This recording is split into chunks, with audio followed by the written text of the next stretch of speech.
Croeso cynnes iawn i chi gyd sy'n ymuno â ni yn ein myfyrdod wythnosol ni yma o Eglwys Gymraeg Canol Llundain. A very warm welcome to you all, those of you joining us for this our weekly bilingual meditation from the Welsh Church of Central London.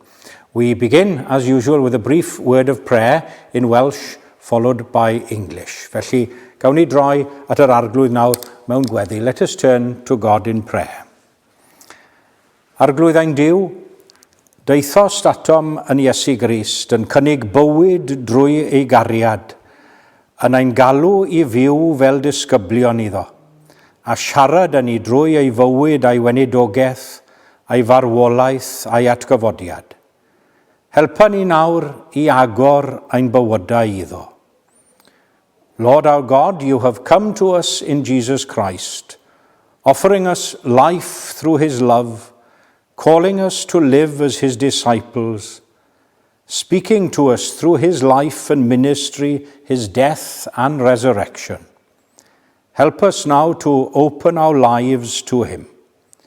Gofynnwn hyn yn ei enw glân a sanctaidd ef. Amen. A wyt ti'n credu hyn? Do you believe this?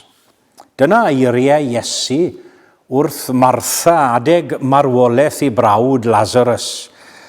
Chi'n cofio'r adran siwr o fod yn Efengil Ioan, yr unfed benod ar 10 o Efengil Ioan. I am the resurrection and the life, said Jesus to Martha in the 11th chapter of John's Gospel. Whoever believes in me, though he die, yet shall he live, and everyone who lives and believes in me shall never die. Do you believe this? A wyt ti'n credu hyn? Now, a lack of knowledge is often the cause of weak faith. A person obviously can't believe what he doesn't know. Mae'n amhosib i'ch ffydd gredu yn yr hyn sydd ddim yn hysbys i chi. Faith may also be weak as well through basic ignorance. It may also prove weak through a lack of knowledge of the person of Jesus Christ. And it seems that this was the case with Martha. Although Martha knew him well as a family friend, she didn't seem to know enough about the person of Jesus to realize that his power and ability was enough to meet her particular need at that particular time. Mae Pedr yn sôn yn ei ail lythyr am gynyddu mewn gras ac mewn gwybodaeth o'n harglwydd a'n gwaredwr Iesu Grist. A dyma'r wybodaeth bwysicaf i unrhyw Gristion am hwn i, sef gwybodaeth am waith a pherson Iesu Grist ei hun. If we only have a basic, superficial knowledge of Jesus, then it follows that the potential comfort and blessing we receive will be superficial as well. But then, is there anyone who is able to say that they have perfect and full belief and faith in Jesus? I'm sure we all have our questions and doubts at times. Martha certainly believed in Jesus, yet her belief wasn't total and perfect at this particular moment in time. Os rai ohonoch chi sy'n gwrando heddiw ac yn gallu tystio bod gennych ffydd berffaith yn Iesu Grist, wel, yna gwyn eich byd chi. Ond nid ar eich cyfer chi y mae'r myfyrdod hwn heddiw.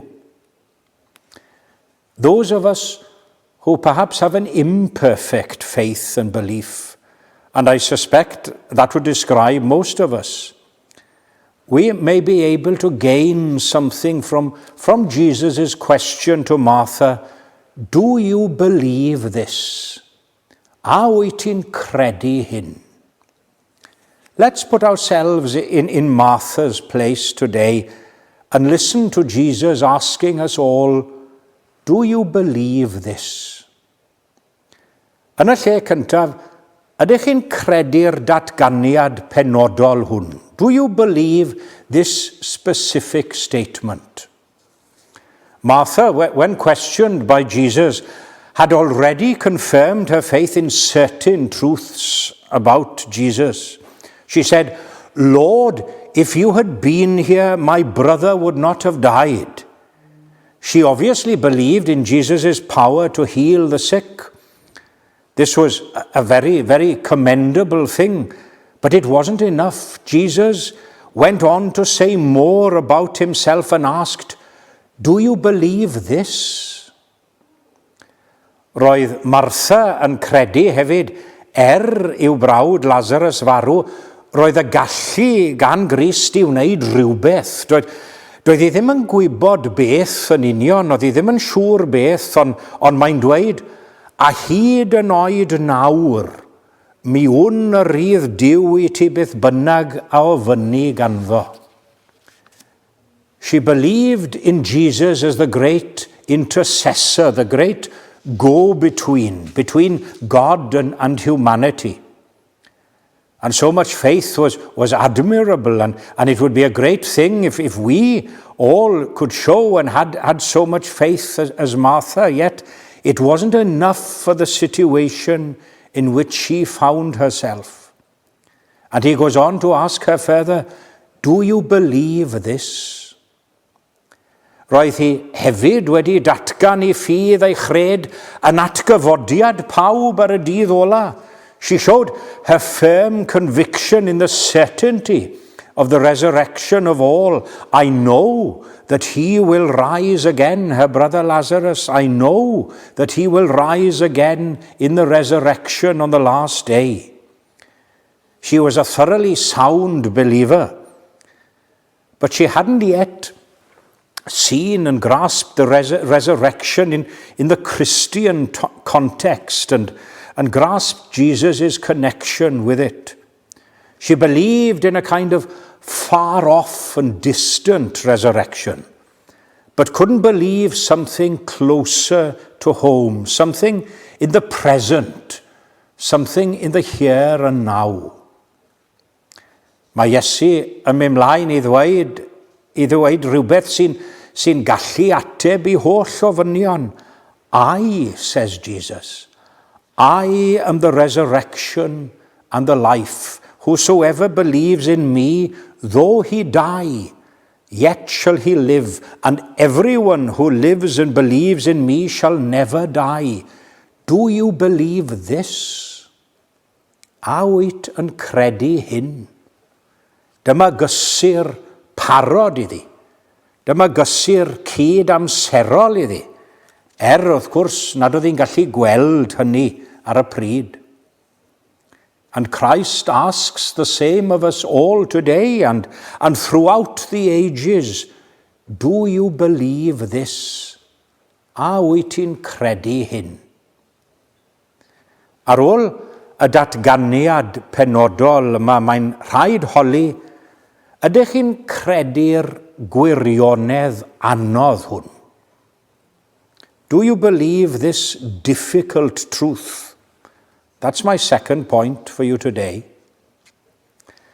We use the phrase, don't we, the truth is hard to bear, or the truth often hurts.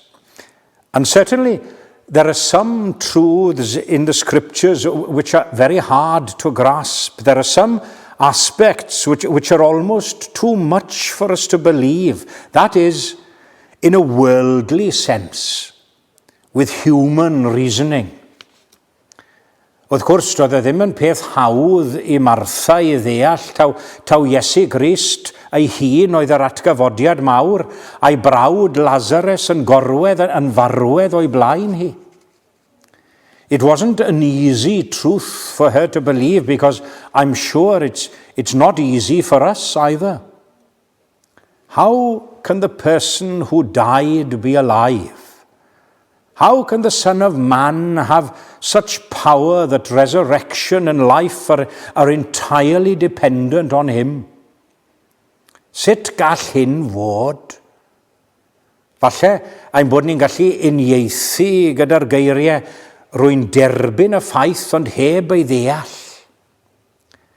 Jesus said one day to some of his followers, "Unless you eat the flesh of the Son of Man and drink his blood, you have no life in you.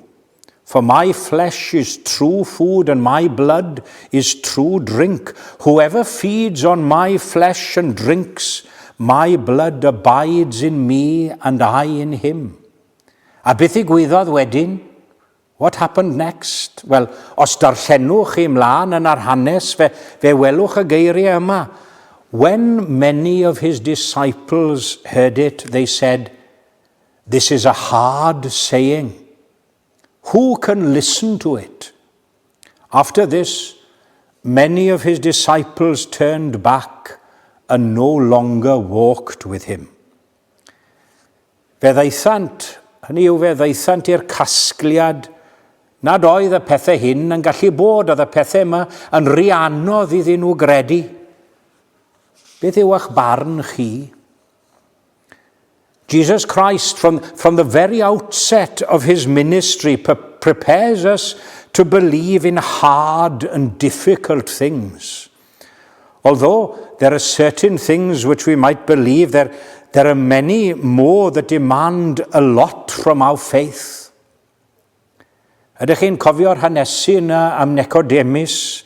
Hwnnw a ddaeth ato liw nos. Nicodemus had been told of being born again, and he couldn't understand or believe the concept.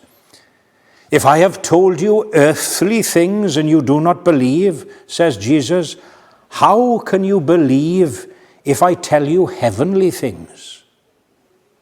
Ydych chi'n credu hyn felly? Ydych chi'n credu'r gwirionedd anodd hwn? Can your faith transcend the boundaries of human reasoning? Do you believe this? Sy'n farwen ni at y pwynt ola dwi am rannu gyda chi heddiw. Do you believe that this specific statement and this difficult truth is applicable to you today? Dyma lle roedd Martha yn cael rhywfaint o drafferth. Martha believed that all people would be resurrected, but Jesus asks of her, "Do you believe that I am the resurrection and the life?" And just like Martha, we may doubt the very promises which are of the greatest comfort to us. Mae hi'n credu bod pawb yn cael ei hatgyfodi, ond yn methu credu bod un person yn cael ei hatgyfodi.